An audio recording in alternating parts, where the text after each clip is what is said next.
Free media के बगैर तो पीटीआई ना बनती। तहरीक इंसाफ तो बनी मीडिया की वजह से है, क्योंकि मेरी पार्टी तो बनी फ्री मीडिया की वजह से है। देखिए, जमहूरियत के जो पिलर्स हैं वो आज़ाद मीडिया, क्या आज तहरीक इंसाफ बनती ना अगर हमारे पास ये हमें मौका ना मिलता मीडिया के ज़रिए अपनी ख्यालात अवाम तक पहुँचाना। हम तो ख़ास मीडिया के शुक्रगुजार हैं। आप किसी को पैसे भी दे दें, आप मीडिया को भी खिला दें, आप कोई किसी मीडिया ओनर का ये ख्याल नहीं होना चाहिए, उसमें ये तकब्बर नहीं होना चाहिए कि वो किसी को इज्जत देगा या किसी को जिल्लत देगा। लोग बड़ा इंटरेस्ट लेते थे करंट अफेयर प्रोग्राम्स में, चैट शोज की जो लोग देखते थे लोगों के लिए बेमाने हो गए, क्योंकि वहां तो एक सिर्फ एक बाजार लग गया, वो उसको बुरा कहे, कोई उसको बुरा कहे। जब मुल्क और इसकी मईशत दोनों रवा दवा थे, तब एक बयानी पर काम हुआ। दिन रात बताया गया कि मुल्क और कौम बिल्कुल ठीक है, सिर्फ हाकिम वक्त करप्ट और चोर है। हर जगह, हर टॉक शो में यह बावर कराया गया कि मुल्क का मसला सिर्फ आसिफ अली जरदारी और नवाज शरीफ की करप्शन है। वो और उनके लोग मुल्क को दोनों हाथों से लूट रहे हैं। वक्त का पहिया बहुत तेजी से घुमा, चेहरे और हालात बदले। आज मुल्क और इसकी मईशत का अमलन बेड़ा गर्क हो चुका है, तो नया बयानिया दिया जा रहा है। बताया जा रहा है कि पूरी कौम करप्ट और झूठी है, मगर हाकिम वक्त, जी हाँ, हाकिम वक्त नेक और ईमानदार है। वजीर आजम इमरान खान को पाकिस्तान की आखिरी उम्मीद बनाकर पेश किया जा रहा है। पाकिस्तान की वो ही आखिरी उम्मीद जनाब इमरान खान साहब मीडिया खुसूसन टॉक शो से नाउमीद हो गए हैं। उनकी नजर में करंट अफेयर्स के टॉक शोज अब बेमानी होकर रह गए हैं। हालांकि अभी कुछ महीनों पहले तक मीडिया और उस पर होने वाले टॉक शोज इमरान खान की आंखों का तारा थे। रात 8 बजे की स्लॉट तो इमरान खान की फेवरेट थी।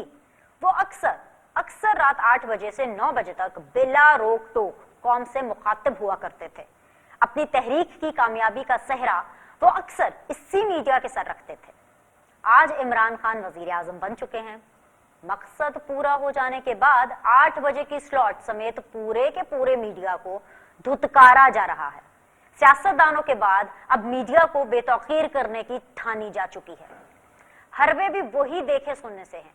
मीडिया के खिलाफ भी मजहब कार्ड इस्तेमाल हो रहा है।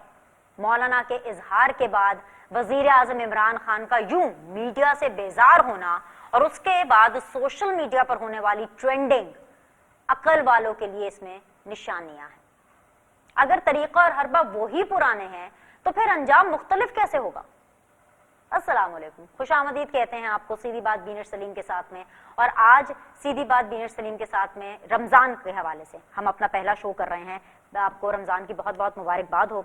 ये दुआ करती हूँ इस शो के आगाज में ही कि पूरा ये जो रमजान का बाबरकत महीना है हमारे लिए खैरियत लेकर आए, अच्छी खबर लेकर आए।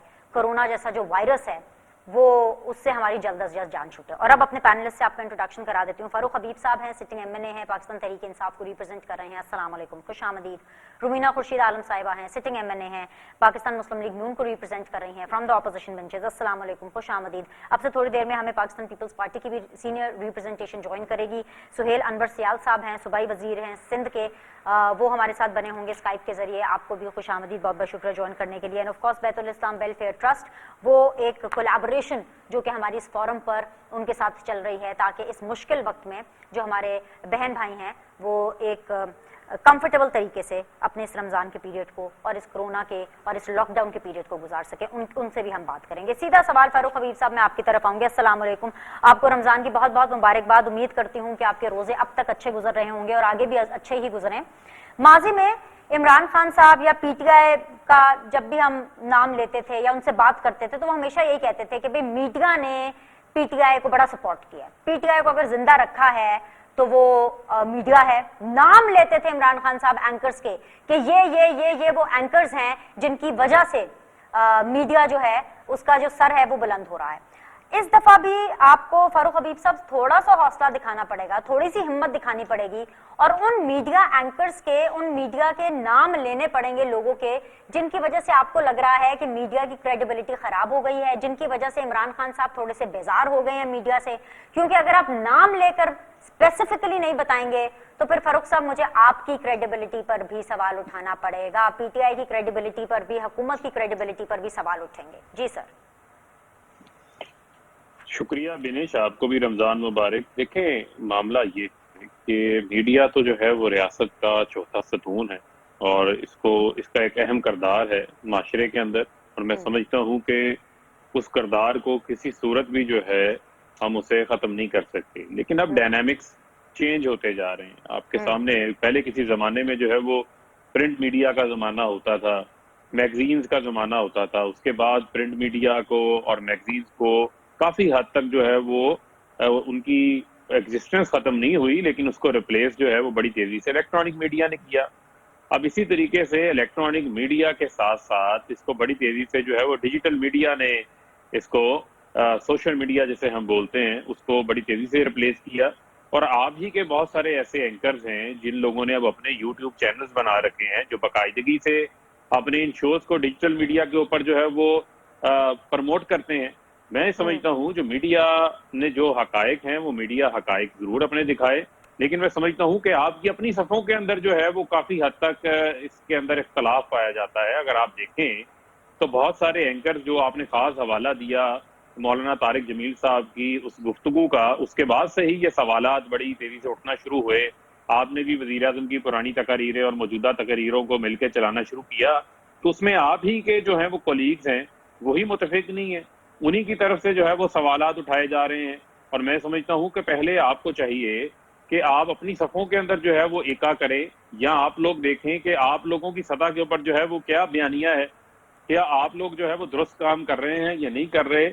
क्योंकि आपके अपने एंकर्स जो हैं वो अपने ही मीडिया के ऊपर जो है वो खुद से सवालात उठा रहे हैं, तो किसी और की बात करना तो जो है वो मैं समझता हूँ और बड़ी दूर की बात है। जहां तक रही बात, आपने कहा कि वजीर आज़म की पसंद नापसंद का कोई मामला नहीं है। हम कहते हैं जहां कहीं आपकी तनकीद है आप तनकीद करें, उस तनकीद को जो है वो हम खुले दिल से जो है वो वेलकम करेंगे, उसको हम समझेंगे और उसमें किसी जगह के ऊपर हमारे लिए बेहतरी की गुंजाइश होगी उसको बेहतर भी हम बनाएंगे। लेकिन मैं समझता हूँ कि बहुत सारे मामलात के अंदर हम देखते हैं कि सनसनी भी फैलाई जाती है। बहुत सारे मामलात के अंदर जो है आप देखती हैं कि वहां पर जो है वो मामलात को ट्विस्ट भी किया जाता है, हकाइक से मुनाफी जो है वो रिपोर्टिंग भी की जाती है। आपकी बातों से मैं कोई इख्तिलाफ नहीं कर रही, लेकिन मैं सिर्फ ये चाहूंगी कि अगर आप स्पेसिफिकली नाम ले लें, आप इस फोरम पे नाम नहीं लेना, किसी और फोरम पे नाम ले लें, प्रेस कॉन्फ्रेंस करके नाम ले लें। इमरान खान साहब, आपकी पार्टी तो वैसे ही बहुत स्ट्रेट फॉरवर्ड है, आप तो सीधी सीधी बातें करते हैं, नाम ले लेंगे आसानी हो जाएगी। बेनिश बात ये है कि किसी का नाम लेने की जो है वो जरूरत नहीं है। जो ऐसा काम कर रहे हैं वो किसी से ढके छुपे नहीं है, और मैं समझता हूँ कि हम भी अवामी नुमाइंदे हैं। हम अवाम, हमारी जड़ें अवाम के अंदर पता है, वो बाशऊर है, उनको सियासतदानों का भी पता है, उनको मीडिया एंकर्स का भी पता है, सहाफियों का भी पता है, सबको पता है। और अगर आपको नाम जानना है तो बड़ा आसान तरीका है कि आप अपने ही शो में जो है वो एक सर्वे करवा लें, या आप डिजिटल मीडिया के ऊपर चले जाएं, या आवाम से सर्वे करवा लें, लोगों की राय ले लें, नाम भी आपके सामने आ जाएंगे। आपको जो है वो मेरे से सवालात जो है वो पूछने की जरूरत नहीं पड़ेगी। लेकिन मैं समझता हूं यानी आप अपनी रिवायत बरकरार रखेंगे, इल्जाम लगाएंगे, लेकिन जिस पर इल्जाम लगाएंगे वो उसको साबित करना है, सवाल उठाएंगे लेकिन जवाब भी वो देगा जिसके ऊपर आप सवाल उठा रहे हैं, खुद से आप कुछ जवाब नहीं देंगे। मदद हो जाएगी हमारी। Let me quickly respond. देखें, बात ये नहीं है, बात यह है कि हम बात कर रहे हैं एक ओवरऑल एक करैक्टर की, एक कॉन्डक्ट की। हो सकता है उसके अंदर आप शामिल ना हो सकता है उसके अंदर जो है वो किसी जगह के ऊपर किसी और की तरफ से जो है वो बढ़ा चढ़ा के बात को पेश किया जा रहा हो। लेकिन मैं ये समझता हूँ कि हमें ओवरऑल जो है एक जिम्मेदार मीडिया का भी किरदार अदा करना पड़ेगा, और मैं समझता हूँ कि उसमें हम सबकी बेहतरी है, हम सबको मिल बैठ के जो है उसका किरदार अदा करना है। हम तो मीडिया की मजबूती के ऊपर यकीन रखने वाले हैं। हम चाहते हैं कि आजाद मीडिया जो है वो जमहूरियत की, नजर आ रहा है, समझता हूँ जमानत है, नजर आ रहा है, आजाद मीडिया जमहूरियत की जमानत है। तो मैं बिल्कुल, समझता हूँ वापस कि आऊंगी, वापस आऊंगी। मुद्दा ये नहीं है, मुद्दा सिर्फ ये है, सवाल सिर्फ मेरा एक छोटा सा था कि जब तारीफ करनी थी, जब मीडिया पसंद था इमरान खान साहब को, जब तारीफ करनी थी, नाम ले लेके करते थे। आपको मैं क्या, चले आप नाम नहीं लेना चाह रहे, लेकिन मैं आपको नाम लेकर के बता देती हूँ किस किस के बारे में इमरान खान साहब ने जो है तारीफ नहीं की। यहाँ तक कि शाहजेब खानजादा साहब को तो एक टाइम पर उन्होंने अपने धरने के दिनों में अनाउंस कर दिया था कि शाहजेब आप भी आके इस धरने को ज्वाइन कर लें। सो अब जब अगर मीडिया सही काम नहीं कर रहा है, इमरान खान साहब अगर किसी बात से खफा हैं, बेजार हैं, एक दो एंकर्स के नाम ले लेंगे, उनकी तो बड़ी अच्छी दोस्ती सलाम दुआ भी है एंकर से, तो आसानी हो जाएगी। सिर्फ मुद्दा ये था। मैं आपके पास वापस आऊंगी। रुबीना खुर्शीद आलम साहिबा, अस्सलाम वालेकुम, आपको खुशामदीद कहूंगी इस डिस्कशन में। भाई इमरान खान साहब तो बेजार हो गए हैं मीडिया से। इमरान खान साहब को लग रहा है कि अब मीडिया की जो टॉक शोज हैं उनमें वो बात नहीं रही है, अब खोखले हो गए हैं, वो उनकी पावर नहीं रही है जो इमरान खान साहब की पहले थी। क्या नून लीग को भी ऐसा ही लगता है? क्या ऑपोजिशन भी इस पॉइंट पर हुकूमत के साथ है, या इमरान खान साहब के बयानिए के साथ है कि हाँ जी अब मीडिया में वो बात नहीं रही? देखिए, सबसे पहले तो बिनेश बहुत शुक्रिया अपने प्रोग्राम में दावत देने के लिए, और दूसरा मैं इस पेंडेमिक के दौर में मैं चाहती हूँ कि हम, और रमज़ान का महीना है, मैं समझती हूँ कि हम सबको अपने मुल्क के लिए बल्कि पूरी दुनिया के लिए दुआ भी करनी चाहिए। और नो डाउट हमारे जो सहाफ़ी, जर्नलिस्ट, कैमरामैन, तमाम तर लोग जो फर्स्ट स्टेज पे, फर्स्ट लाइन में खड़े होकर, फ्रंट लाइन पे खड़े होकर काम करते हैं, वो सब जो है वो काबिल तहसीन है, और अल्लाह पाक सबकी हिफाजत और निगहबानी करे। जहाँ तक बात है इमरान खान साहब और उनकी पार्टी और उनके बयान की, आपको पता है इनके बयानिए तो रोज बदलते रहते हैं। अभी आप ही के प्रोग्राम के शुरू में मेरे ख्याल में जो आपने जब सुनाया तो उन्होंने कहा कि जी पीटीआई तो बनी मीडिया की तरफ से है। सो जब आप मीडिया कोई चीज दिखा रहे हैं, जब तक आप इनकी फेवर में दिखा रहे हैं या बात ठीक जा रही है कोई, तो वो ठीक है। लेकिन अगर आज आप उनको उनका चेहरा दिखा रहे हैं कि आपने जो दावे किए, आपने जो वादे किए, उन पर आप पूरा नहीं उतरे, तो आज आप गलत हो गए। आपने देख लिया। वैसे भी ये तो एक रिवायत है कि अगर आप उनकी फेवर में गलत भी वो कर रहे हैं, आपने देखा कि चाहे उनका कोई वजीर हो, अगर वो गलत काम करता है या किसी चीज में उनको कोई गलत चीज में रिपोर्ट में आ गए, तो उनको उससे बड़ा ओहदा दे दिया जाता है। तो मीडिया को भी चाहिए ना, बड़ी बड़ी तारीफें करें, बड़ी बड़ी बातें बताएं, जो सच है उसको छुपाएं, जो झूठ है, जो नजर ही नहीं आ रहा उसके बारे में बयान करें।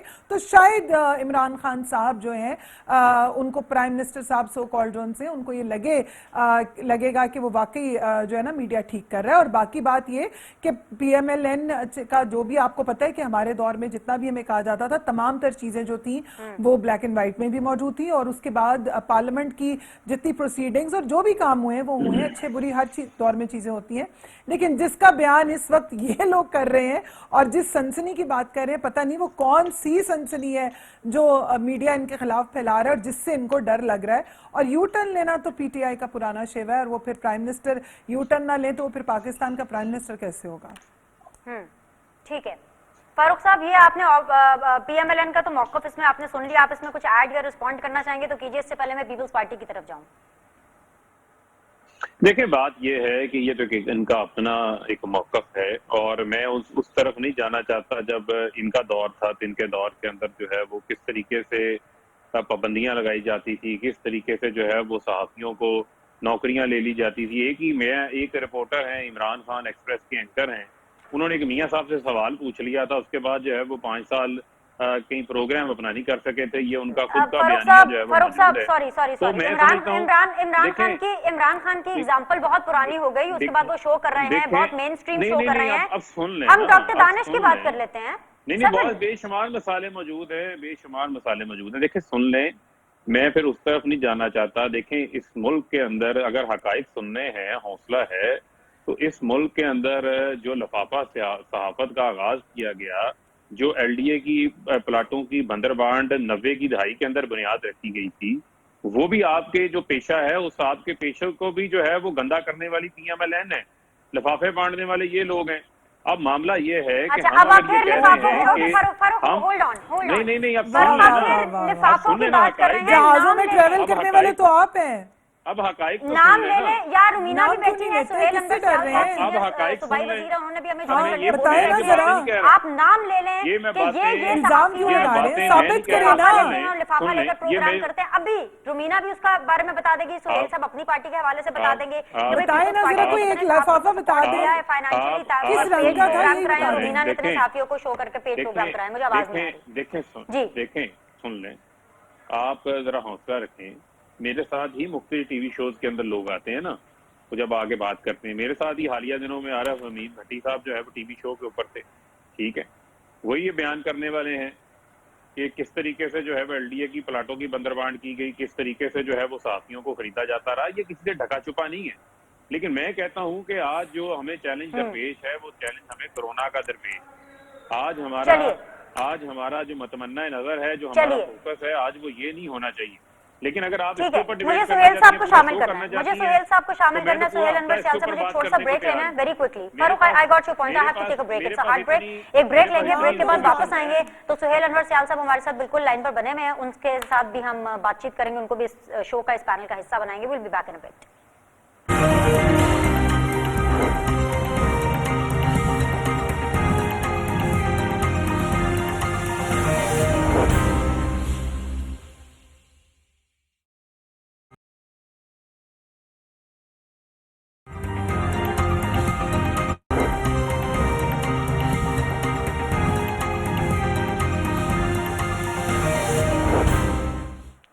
ब्रेक के बाद जी एक दफा फिर से आप लोग को खुशामदीद कहते हैं। वेरी ऑनरेबल जी सुहेल अनवर सियाल साहब, सूबाई वजीर सेहत हमारे साथ मौजूद है, रुमीना खुर्शीद आलम साहिबा PMLN से हमारे साथ मौजूद है, फारूक हबीब साहब वेरी ऑनरेबल पाकिस्तान तहरीक इंसाफ से हमारे साथ मौजूद है।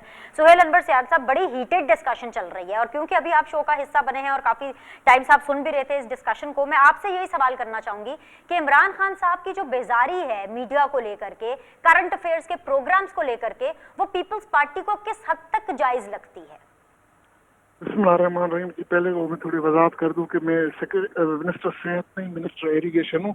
अच्छा, दूसरा ये है कि सबसे बड़ी बात ये, मुझे सिर्फ एक ऐसी चीज बता दें जिसमें मुल्की इदारे पे PTI वालों ने एलिगेशन ना लगाए हों, और हमेशा बेसलेस एलिगेशन। कभी भी कोई बात जो है, कोई इनकी इनकॉम्पिटेंसी की इंतहा है।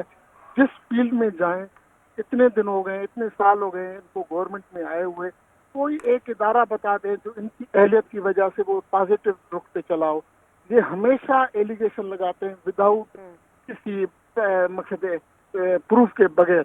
हर इदारे को इन्होंने मलाइन करने की कोशिश की है। जब ये अपोजिशन में थे तो इनके लिए मीडिया अच्छी थी, अब जब वो गवर्नमेंट में आए तो इनके लिए मीडिया बुरी हो गई। भाई, मीडिया अहम सुकून है। अगर वो आपको निशानदेही कर रही है कि आप यहाँ पे गलत काम कर रहे हैं तो आप उनसे बेजारी दिखा रहे हैं। कल आपको हर चीज से आप बेजारी दिखा रहे, अवाम से आपको नफरत है, आप अवाम से दूर है, अवाम के फलाह के लिए कोई काम नहीं कर रहे, हर चीज को मलाइन करने के पीछे पड़े हुए हैं और अपनी नाकामियों को छुपाने के लिए दूसरों पे एलिगेशन लगा देते हैं। ठीक है, अब जरा कोरोना की बात कर लेते हैं और आप ही से आगाज करना चाहूंगी इसका। आप लोगों ने सबसे पहले, अभी ये हम सुन रहे हैं कि टर्म शुरू हो रही है कि स्मार्ट लॉकडाउन की। स्मार्ट लॉकडाउन वो है कि चलें जी हर जगह तो नहीं, लेकिन जहां पे केसेस डिटेक्ट होंगे उसको ज्यादा लॉकडाउन किया जाएगा, सख्त लॉकडाउन किया जाएगा। लेकिन सिंध ने सबसे पहले ऑनलाइन शॉपिंग की इस्तलाह निकाली थी आप लोगों ने, कि आप लोगों ने स्टार्ट किया इस लॉकडाउन के अंदर। आज जब दोबारा लोग आए हैं, यानी दुकान खुली है, दुकान का शटर डाउन है लेकिन अंदर बंदा बैठा है ताकि ऑनलाइन शॉपिंग लोगों के घर तक वो चीजें पहुंचाई जा सके।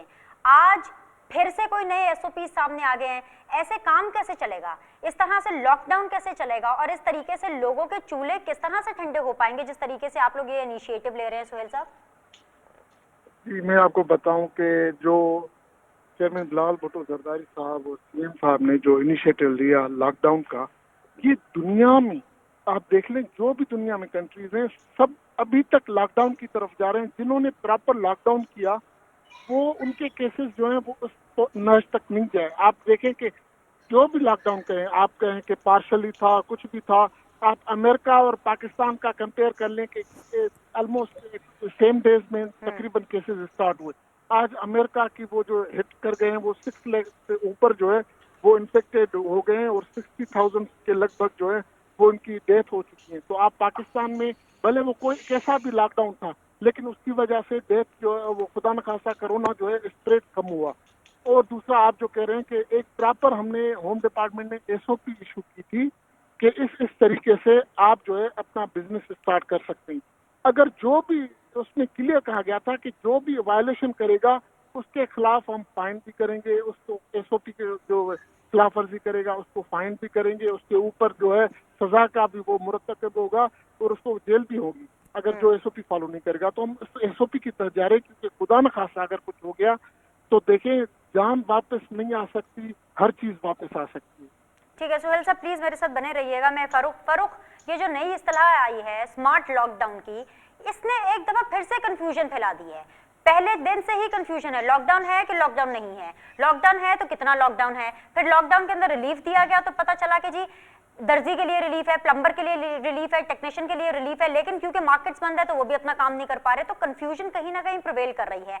अब ऐसे स्मार्ट लॉकडाउन में भी ये कैसे पता चलेगा कि जैसे जो इलाका है उसमें किस हद तक कोरोना डिटेक्ट हुआ है, क्योंकि उस हिसाब से टेस्ट नहीं हो रहे ना, इलाके के हिसाब से तो कोरोना के टेस्ट नहीं हो रहे। तो ये फंडा जो आपका है स्मार्ट लॉकडाउन का, ये किस तरीके से काम करेगा? देखिए बीनिश, पहले तो यहाँ पे कहा गया कि हमें तो कोई इदारा पसंद नहीं है, हम तो तमाम इदारों के ऊपर इल्जामात लगा दें हैं, कोई एक इदारा हमें बता दें। तो भाई बात यह है, ये तजर्बाकार लोग हैं, 3 बार वज़ारत उज़्मा में रह चुके हैं, आसिफ अली जरदारी सदर रह चुके हैं, सिंध के अंदर तीसरी बार इनकी मुसलसल हुकूमत है। ये मुझे किसी एक ऐसे इदारे का नाम बता दें जिस इदारे को जो है ये अपनी हुकूमत के अंदर प्रॉफिट के अंदर छोड़ के गए थे। करप्शन की गजबनाक कहानियां जो हैं वो इनकी हैं, जाली अकाउंट्स जो हैं वो फेक अकाउंट्स इनके हैं, कैपेसिटी इशू जो है वो इनका सबसे बड़ा है। अब मसला ये है कि सबसे बड़ा जो इशू है वो इनकी अपनी कैपेसिटी का है। ये कहते हैं जी हमने लॉकडाउन किया, सबसे पहले इन लोगों ने लॉकडाउन किया था, ये बात आप मानती हैं? मुझे जरा बताएं, इन्होंने किया था ना लॉकडाउन? बिल्कुल बिल्कुल ठीक है, सबसे पहले लॉकडाउन इन्होंने किया, लेकिन उस लॉकडाउन के बावजूद मैं आपके सामने कुछ फैक्ट्स रखना चाहता हूं कि पंजाब की आबादी जो है वो सिंध से 3 गुना ज्यादा है, लेकिन पंजाब के अंदर जो है वो आबादी के लिहाज से केसेस जो है वो 8% सामने आते हैं। सिंध के अंदर जो है वो आबादी के लिहाज से केसेस 11% हैं, अमवात भी वहां पर ज्यादा हैं। इनका सिर्फ फोकस जो है वो वफाकी हुकूमत के सिर्फ शिकायत करना, प्रेस कॉन्फ्रेंसेस करना है। इनके वुज़रा ऑन ग्राउंड एक्टिव नहीं है, इनके डिप्टी कमिश्नर, इनके कमिश्नर ग्राउंड पे एक्टिव नहीं है, इनके इदारे ग्राउंड के ऊपर काम नहीं कर रहे। जिन जगहों के ऊपर कोरोना डिटेक्ट हो रहा है, टेस्ट करना है, वो नहीं कर रहे। ये अपनी टेस्टिंग कैपेसिटी को नहीं बढ़ा सके। इनकी टेस्टिंग कैपेसिटी आज भी जो है वो 1500-2000 के दरमियान है, जबकि पंजाब के अंदर 6000 पे पहुंच चुकी है। वो उनकी कैपेसिटी जब शुरू हुआ था बहुत कम थी। फील्ड हॉस्पिटल्स उन्होंने ज्यादा बना लिए हैं पकड़ के। वफाक अपनी जिम्मेदारियों को भरपूर तरीके से सर अंजाम दे रहा है, 1200 अरब रुपए का पैकेज लेकर आए हैं। सिंध के अंदर साफ शफाफ अंदाज से 12,000 रुपए की रकूम की तकसीम जो है वो जारी है। सबसे ज्यादा रकम जो है वो सिंध के अंदर तकसीम की गई है।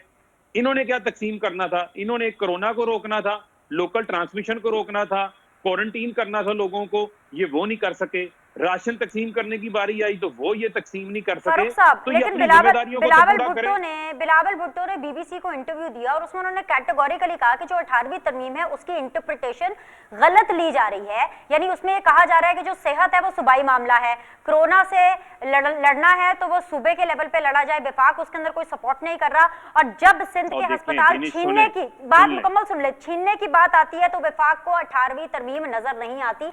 ये बिलावल भुट्टो जरदारी साहब अपने इंटरव्यू में कह रहे हैं। जी जवाब दें। सुन ले। पहली बात तो ये है कि एक तरफ आप कहते हैं कि हम कोरोना की जंग में जो है वो वजीर आजम के साथ हैं, दूसरी तरफ आप दुनिया को क्या बता रहे हैं? दुनिया के सामने जो है वो आप अपनी नाअहली को बता रहे हैं। जो आपकी अपनी नाअहली है वो उसको बताने की कोशिश कर रहे हैं। 18वीं तरमीम के बाद जो है वो सूबे खुद मुख्तार हैं। सूबे क्या अपनी टैक्स कलेक्शन नहीं करते?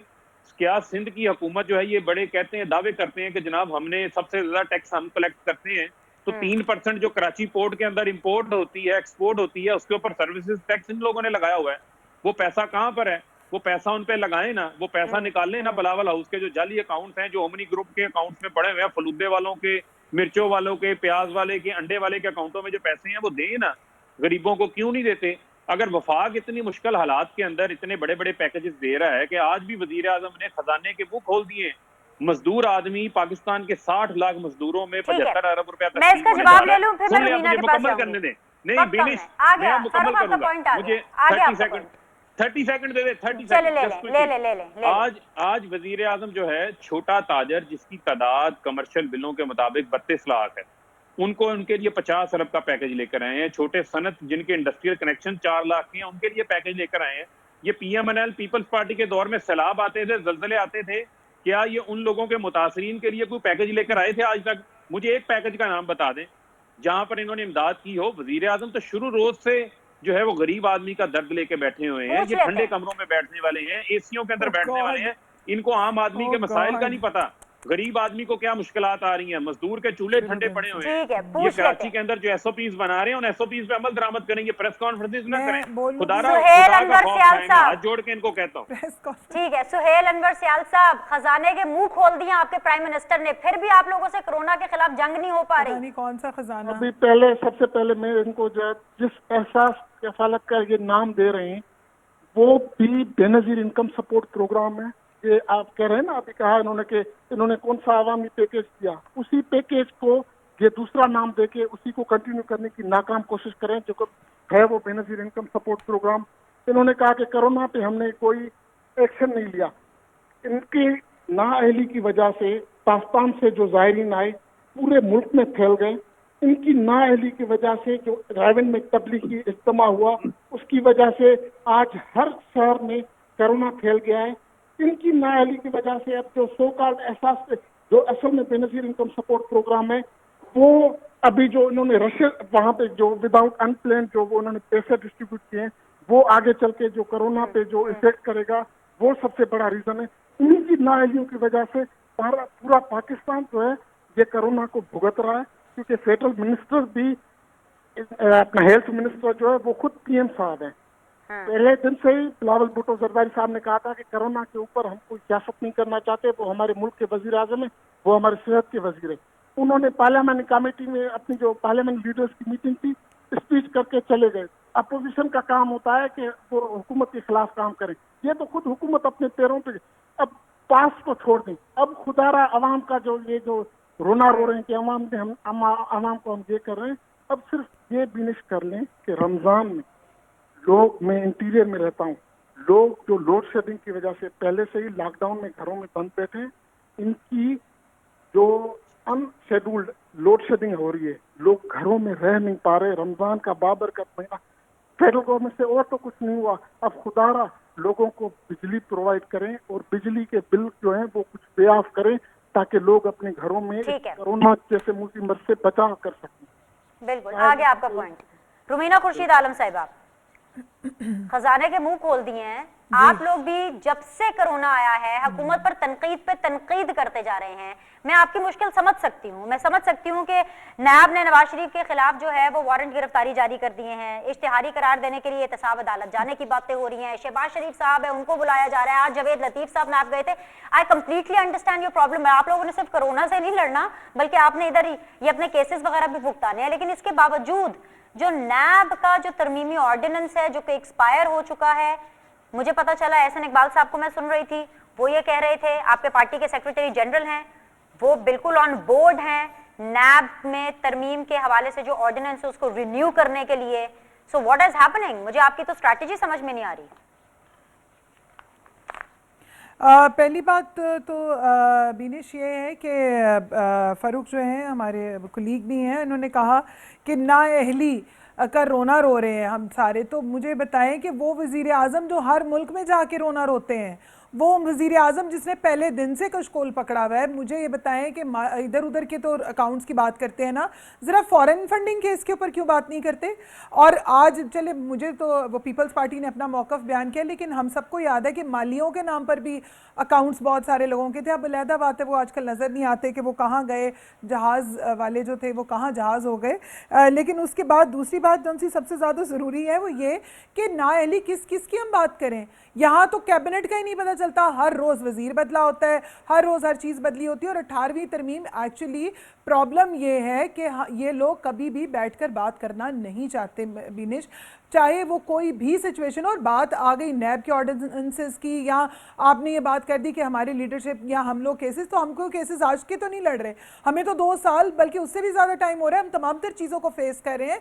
ये हथकंडे ये लोग इस्तेमाल कर रहे हैं क्योंकि इन्हीं के प्रॉब्लम्स हैं, क्योंकि इन्होंने देखा शहबाज, पहले तो ये कहते थे शहबाज शरीफ साहब ने वापस ही नहीं आना, वो आए वापस, उन्होंने आकर तमाम तर मुहिम स्टार्ट की, लोगों को तमाम तर तरीके के साथ PMLN ने जो है वो कोशिश की हमारी लीडरशिप के थ्रू कि जहाँ जहाँ पर भी जो है वो किसी ना किसी फॉर्म में हेल्प की जा सके वो की गई। ये वही लोग हैं जिन्होंने, हमारी लीडरशिप वही है जिन्होंने डेंगू का और बहुत सारी चीज़ों का मुकाबला किया। और जिस तरह ये बात करें तो आपको भी याद होगा कि हमने अपने दौर में बिस्क के प्रोग्राम को ख़त्म नहीं किया था बल्कि उसको और प्रमोट किया था, और हमारे दौर में वो मजीद प्रमोट हुआ। लेकिन यहाँ पर तो प्रॉब्लम ये है कि एक प्रोग्राम मौजूद है लेकिन उससे फायदा नहीं उठाना, एहसास और टाइगर और पता नहीं किन किन के नाम निकाल के क्या क्या चीजें करनी है, और खजानों के मुंह कौन से खोल रहे हैं ये। आप मुझे बताएं, अगर आज हर एक बंदे को प्रॉपरली चीजें मुहैया हो रही होती तो क्या गरीब लोग जो है उनका दिमाग खराब है कि वो घरों से बाहर आए। आज जब आपके बच्चे को भूख लगी हो बिनिश, तो वो रोटी मांगता है, वो ये इंतजार नहीं करेगा कि उसको कब कहां से कौन सी चीज आएगी। और फंड, कौन से फंड हमें तो नजर नहीं आ रहा कि कहां पे मिल रहे हैं कहां पे नहीं मिल रहे, वो शायद किसी किसी जगह। और आप देख लें केपीके में क्या हाल है, और कराची में अगर वो ये कहते हैं कि जी ये सूबाई हुकूमतें क्या कर रही हैं, तो यही तो प्रॉब्लम है कि they just made the issues, ये इश्यूज क्रिएट करते हैं, अवाम को बेवकूफ हमने ये बना रहे हैं, बिकॉज ये नाअहल हैं और इनकी नाअहली हर जगह नजर आ रही है। सिर्फ इनके पास एक ही काम है, अब तो चलने अल्लाह माफ करे कोरोना आ गया ना, पीटीआई का तो काम है रोना धोना, भागना, यू टर्न लेना, फिर नोटिफिकेशंस निकालना, फिर उसके ऊपर से मुकर जाना। तो ये काम तो पुराने हैं, तो अब कोई नई बात करें। और हम केसों वेसों से नहीं डरते, हमारी लीडरशिप ने पहले भी फेस किया है, अब भी फेस कर रहे हैं। बात तो ये है कि इनकी रिपोर्ट्स में जो चीजें आनी है वो पता चलेंगी। आज तक ऑपोजिशन नहीं भुगता है। आप बताएं ना कितने को गवर्नमेंट के लोग हैं, एक चुटकी भर निकालते, एक दो लोगों की बात नहीं करें ना, क्या इनके तरफ नहीं, लेकिन जो इनकी तरफ जाते हैं वो चूंकि वॉशिंग मशीन में से धुल के साफ सुथरे हो जाते हैं, यू नो, वो ब्लीच भी हो जाते हैं, साफ हो जाते हैं, कोई दाग नहीं रहता। जी, वो 10 रुपए के पैकेट वाला मैं फारूक का रिस्पांस जानूंगी। I have to go for a break, break के बाद वापस आएंगे तो फाइनल राउंड ऑफ डिस्कशन होगा, क्लोजिंग कमेंट्स लेंगे अपने पैनलिस्ट से। Will be back in a bit, हमारे साथ रहिएगा।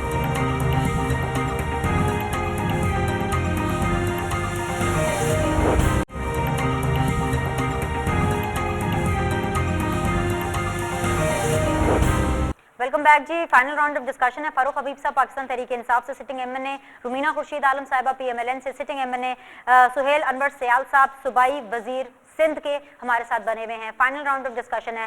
फारूक हबीब साहब रिस्पॉन्ड कीजिए, जो तमाम बातें आपको आपकी मुत्तहिदा ऑपोजिशन ने की है, पीएमएलएन ये कह रही है कि आपका रोना कभी खत्म नहीं होता। देखें, बात ये है कि इनका एक मसला है, जिस तरह आपने एक ड्रामा सीरियल सुना हुआ था कि सास भी कभी बहू थी, इसी तरीके से ये जो अपोजिशन है, ये अपोजिशन तो हमेशा इक़्तिदार के अंदर रही है। अपोजिशन तो इनको पहली बार करनी पड़ी है, वरना जब अपोजिशन करने का टाइम आता था उस वक्त तो ये मुशर्रफ के पाँव को हाथ लगाकर 250 केसों के साथ जो है वो पहले सऊदी अरेबिया चले गए, बाद में इंग्लैंड की ठंडी हवाएं खाने चले गए। अब मुश्किल वक्त था, ये कहते हैं हम केसों वेसों से नहीं डरते। बरतानिया का वजीर आजम 7 दिन के अंदर ठीक होकर उनके अस्पतालों में वापस आ जाता है। हमारे साबिक नाअहल वजीर आजम जो है वो 4 माह से 5 माह से इंग्लैंड बैठे हुए हैं, उनका इलाज नहीं हो पा रहा, हमें नहीं पता। और शहबाज शरीफ साहब आए थे, कहा गया कि जनाब शहबाज शरीफ साहब आ गए हैं, कोरोना सुपरमैन बन के आ गए हैं। बाद में पता चला, हम तो एक्सपेक्ट कर रहे थे शहबाज शरीफ साहब हैट पहनेंगे, लंबे बूट पहनेंगे, कोट पहनेंगे, सड़कों के ऊपर जाके जो है वो कोरोना का शिकार करेंगे। लेकिन बाद में पता चला कि शहबाज शरीफ साहब को तो कैंसर भी है, ब्लड के मरीज भी है, उनकी उम्र भी 70 साल है, वो बाहर भी नहीं निकल सकते। तो इसका मतलब ये है कि अब सिर्फ उन्होंने अपोजिशन का किरदार लैपटॉप के ऊपर बैठ के करना है या अमली तौर के ऊपर जो है वो कोई काम करना है, वो भी नहीं कर पा रहे। अब इनका मसला है कि बार-बार कहते हैं जी नहीं सुन रहे। इमरान खान साहब आते हैं, अपनी तकरीर करके चले जाते हैं। प्लीज मुझे रिस्पॉन्ड करना है, मैं आपको टाइम दूंगी, मैं आपको टाइम दूंगी रुमीना जी। जी फारूक, एक मामला जो बार बार ये बात कह रहे हैं जी, ये बेनजीर इनकम सपोर्ट था। देखें, चाहे बेनजीर इनकम सपोर्ट प्रोग्राम के अंदर बेनिफिशरीज की तादाद 45 लाख थी, अब जो है वो 1 करोड़ 20 लाख लोगों को ये पैसे तकसीम किए जा रहे हैं, जो इनको 12,000 रुपया दिया जा रहा है, नए लोगों को भी शामिल किया गया है। और बेनजीर इनकम सपोर्ट का प्रोग्राम को सरे महल बेच के नहीं या बिलावल हाउस बेच के नहीं डाले गए थे, कौमी खजाने के पैसे हैं। हम भी बार बार ये बात कहते हैं कि इनके और हमारे दरमियान फर्क ये है कि ये मनी लॉन्ड्रिंग करते थे, टीटियां लगाते थे, जाली अकाउंट्स में पैसे भरते थे। हम क्या कर रहे हैं, हम पैसे अपनी तिजोरियों में नहीं भर रहे, हम पैसे गरीब की जेब में डाल रहे हैं, क्योंकि ये गरीब आदमी का हक है ताकि वो 2 वक्त की जो है वो रोटी खा सके। ये फर्क है हमारा और इनकी हिकमत अमली का। और अब आ जाए, बात ये है कि हेल्थ के निजाम की ये बड़े अहल लोग थे, 1500 वेंटिलेटर ये छोड़ के गए। हमारे मुल्क में पीपी किट्स नहीं बनती, हमारे मुल्क के अंदर N95 मास्क नहीं बनते, हमारे मुल्क में वेंटिलेटर्स नहीं बनते। अब हमारी अहलियत देखें कि वेंटिलेटर्स भी बनना शुरू हो गए हैं। फैसलाबाद की हर फैक्ट्री के अंदर पीपी किट्स बन रही हैं, N95 मास्क बनना शुरू हो गए हैं। इमरान खान की अपील के अंदर जो है वो हमारे कर्जे मौखर कर दिए जाते हैं, हमें जो है वो IMF फौरी तौर के ऊपर पैकेज दे देता है। ये लोग क्या कर रहे हैं, रोना धोना तो ये कर रहे हैं। मुझे क्यों निकाला का रोना धोना किसने शुरू किया था? इन्होंने please, किया please, था I need to ना। वो respond. जीटी रोड में आज भी I want I have GT to- road में I have आज to भी जो है close वो the मुझे show. क्यों निकाला कि केसें जो है वो ट्रैक्टर ट्रालियों के ऊपर चल रही मैं हैं। बिल्कुल इसका वो तो एक इसका बड़ा जवाब रुमीना देना मेरे पसंदीदा चाहूंगा। म्यूजिक बन गया हुआ है। रुमीना मेरे पास 1 मिनट है, अपने रोना क्लोजिंग धोना तो कमेंट्स वो दे था। दें। रुमीना 1 मिनट में जी, वेरी क्विकली। बिनेश, पहली बात तो ये कि इंतहाई शर्म का मुकाम है ये जो ये कह रहे हैं ना कि लैपटॉप पे बात कर रहे हैं और कैंसर है और ये इंतहाई फजूल और गंदी गुफ्तगू इसलिए मैं कहूंगी क्योंकि वो जिस दिन से आए हैं उस दिन से काम भी कर रहे हैं और लोगों में जहां तक हो सकता है, चाहे वो राशन हो, चाहे वो किट्स हो, चाहे वो कोई चीज भी हो, वो प्रोवाइड की जा रही है। और ये चीज जो है वो एक डॉक्टर कहता है, यानी कि एक लीडर अगर वो एटलीस्ट आपकी तरह ये तो नहीं करे कि टीवी पे आ गए और बात कर ली या ट्वीट कर ली और बात कर ली। He is doing the work, ठीक है। और दूसरी बात, हम कोई रोना धोना नहीं डाल रहे, हमने थ्रू आउट काम किया था, किया है। आपके दौर में कोरोना है क्योंकि आपके वजीर ही कहते हैं सलाब आ जाए तो कहते हैं ये रहमत है अल्लाह की, क्योंकि इमरान खान साहब आए हैं। तो इमरान खान साहब जब से मुल्क में आए हैं, हम क्या करें कि जहमत पे जहमत आ रही है। और IMF को एहसान नहीं कर रहा, ओके जी। वो जहां पर जो डेवलप्ड चलिए जी, कंट्रीज हो है गया जी, हो गया, प्रोग्राम का वक्त खत्म हो ये आईना किसी और को तीनों दिखाएगा। तीनों मेहमानों का बहुत बहुत शुक्रिया। सुहेल अनवर सियाल साहब, रुमीना खुर्शीद आलम साहिबा, फारूक हबीब साहब का। प्रोग्राम में आपसे इजाजत लेने से पहले एक छोटी सी अपील बैतुल सलाम वेलफेयर ट्रस्ट के लिए, जो कि इस मुश्किल वक्त में अपने मुश्किल में फंसे बहन भाइयों की मदद कर रही है। प्लीज दिल खोलकर अपने एहतियात कीजिए। वो तमाम लोग जिनको हेल्प चाहिए, बैतुल इस्लाम वेलफेयर फाउंडेशन वालों से कांटेक्ट कीजिए ताकि वो आपकी मदद कर सके। और वो तमाम लोग जो कि इस पोजीशन में हैं कि वो डोनेट कर सकें, बैतुल इस्लाम वेलफेयर ट्रस्ट में अतिया कर सकें, तो प्लीज दिल खोल के कीजिए। इस दुआ इस उम्मीद के साथ कि जो भी हो पाकिस्तान के लिए बेहतरीन हो। टुमारो इंशाल्लाह must be a better day. अपने रमजान को अच्छे तरीके से मनाइएगा। आपसे कल मुलाकात होगी। फीडबैक का इंतजार रहेगा। अल्लाह हाफिज।